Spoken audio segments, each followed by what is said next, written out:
Hello मेरे प्यारे बच्चे, कैसे हो। मैं जानती हूँ आप मेरा इंतज़ार कर रहे थे, इसलिए मैं आ गई। मैं यूनिवर्स का कुछ ज़रूरी मैसेज आपके लिए लेकर आई हूँ, जिसका सुनना आपके लिए बहुत ज़रूरी है। इसलिए आप इस वीडियो को पूरा सुने, इसे बीच में छोड़ के बिल्कुल भी ना जाएं। मेरे बच्चे, आपने देखा होगा कि कुछ समय से आपकी छोटी मोटी विश पूरी होने लगी थी, क्योंकि कुछ चीज़ों को आप अपने घर पर लेकर आए थे।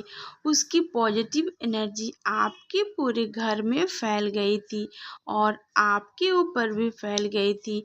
आप जो सोचते थे, छोटी मोटी सारी ज़रूरतें आपकी पूरी हो जाती थी मेरे बच्चे। लेकिन अब कुछ ऐसी दूसरी चीज़ें आपके घर में आ गई है, जिसे वो काम करना बंद कर दी है। ये आपकी वजह से हुआ मेरे बच्चे, तो आप उस पर थोड़ा ध्यान दो। आप उस चीज़ को अपने घर से बाहर निकाल दो, उसके बाद आपकी तरक्की होनी शुरू हो जाएगी। किसी के घर में खंडित मूर्ति रखी हुई है, उसे आप अपने घर से बाहर निकाल के किसी दरिया में डाल दें। इधर उधर बिल्कुल भी ना फेंके। और किसी के रसोई घर में कुछ टूटे फूटे बर्तन हैं, वो भी आप बाहर निकाल दें, क्योंकि इन सभी चीज़ों से, टूटी फूटी चीज़ों से नेगेटिविटी घर में भरने लगती है। तो इसीलिए इस चीज़ का हटा देना ही सही होता है। और कुछ माताएं होती है कि फटे कपड़े पहनती हैं, तो आपको फटे कपड़े नहीं पहनने हैं। आपके पास पैसे नहीं है तो उस कपड़े को अच्छे से सिल ले, उसके बाद पहने। और कुछ घर में ऐसा देखा गया है कि आप एक कपड़े 2 बार पहन लेते हो बिना धोए। जैसे कपड़े उतार के रख दिया, फिर बाद में आके वो कपड़े पहन लिए। तो आपको ऐसा नहीं करना है। ऐसा करने से नेगेटिविटी आपके अंदर भरने लगेगी और आपका बना बनाया काम भी रुकने लगेगा। और आपको सुबह स्नान तो करना ही चाहिए, हर औरतों को करना चाहिए। सुबह उठ के स्नान करें, पूजा करें। इससे घर में पॉजिटिविटी बढ़ती है और घर का वातावरण शुद्ध हो जाता है। किसी के घर में कप की प्याली टूटी हुई है, लेकिन वो फिर भी रखे हुए हैं, उन्हें इस घर से बाहर निकाल दे। टूटी चेयर हो, ये टूटा फूटा चप्पल बहुत लोग जमा करके रखते हैं, आपको ये सब भी नहीं रखना है। इन सब चीज़ों को कबाड़ में बेच दे, फेंक दे, कुछ भी करे, लेकिन घर से बाहर निकाल दे। ये सब चीज़ें आपके घर में नेगेटिव को बढ़ाती है और पॉजिटिव चीज़ों को दबा देती है।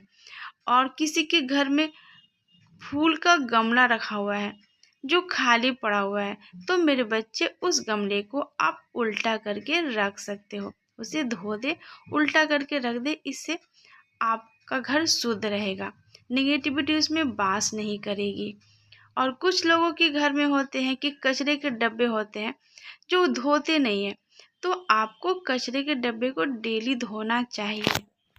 कुछ औरतें देर से सोकर उठती है, तो उनकी जो ऊर्जा होती है थोड़ा कम हो जाती है। देखी होंगी उनके बदन हाथ में बहुत दर्द होती है, ये देर तक सोने की वजह से होती है। अगर आप सुबह जल्दी उठोगे और अपने झाड़ू पोछा करोगे अपने घर में और नहा लोगे, इससे आपके अंदर सुबह की जो ताज़ी हवा होती है उसकी एनर्जी आपके अंदर आएगी और आपके अंदर चुस्ती फुर्ती एनर्जी आएगी। अगर आप रात में देर से सो के उठ रहे हो तो कोई बात नहीं, दिन में आप थोड़ा रेस्ट कर सकते हो, लेकिन सुबह जल्दी उठने की कोशिश करें। इससे घर में बरकत बनी रहती है।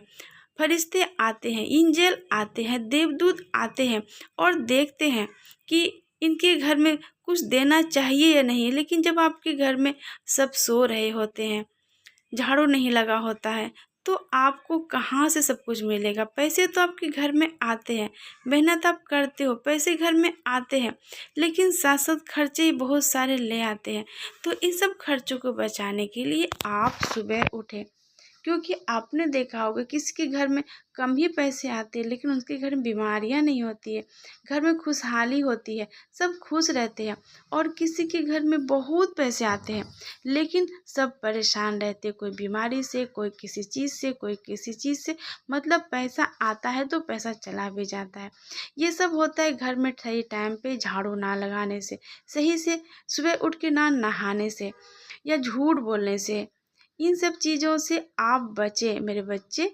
और अगर आप छोटे छोटे चीज़ों पर ध्यान दोगे तो आपके अंदर पॉजिटिविटी एनर्जी तो आएगी ही, आपके घर का वातावरण भी शुद्ध हो जाएगा। और जहाँ पे जब शुद्ध होता है हर चीज़ तो वहाँ पे सब कुछ अच्छा होता है, देखने में भी अच्छा होता है और काम भी अच्छा होता है। बच्चे, आपको सुबह सुबह नहा धो के पूजा ज़रूर करनी चाहिए। अगर आपके पास टाइम नहीं है पूजा करने का तो एक अगरबत्ती ही मंदिर में जला दे और भगवान को नमस्ते कह दे और बोले बाकी काम आप संभाल ले भगवान, मैं बहुत बिजी हूँ, मैं इतना कर सकती हूँ और करने की मुझे ताकत दे, हिम्मत दे और मुझे टाइम दे। तो आपके पास टाइम भी मिलेगा, आपको ताकत भी होगी और आप सारा काम अकेले कर सकते हो। मेरे बच्चे, अब मेरे जाने का समय हो गया है। मेरे अगले मैसेज का इंतज़ार करना, मैं फिर आऊँगी। आप लोग खुश रहो, मस्त रहो। God bless you my child.